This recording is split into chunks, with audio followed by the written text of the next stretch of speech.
खान अशरकज़ई से टेलीफोनिक गुफ्तगू, पार्लियामेंट के मुश्तरका इजलास की हिकमत अमली। इसके अलावा नैब तरमीमी ऑर्डिनेंस पर मुशावरत की गई है। इसी पर बात करेंगे। नुमाइंदा दुनिया न्यूज़ लियाकत अंसारी हमारे साथ मौजूद हैं। जी लियाकत अंसारी।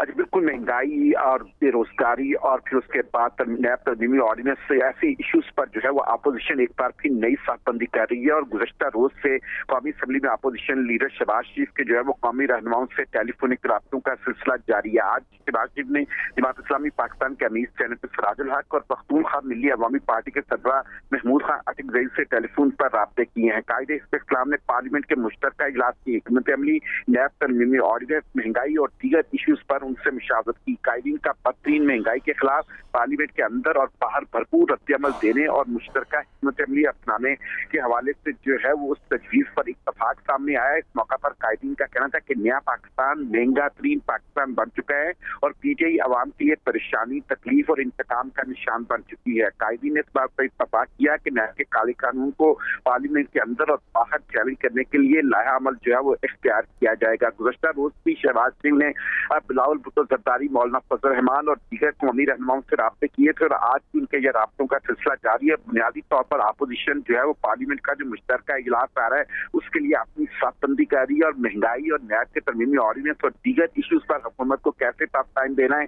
इसके लिए हिकमत अमली इख्तियार की जा रही है। जी लियाकत अंसारी, बहुत शुक्रिया आपका।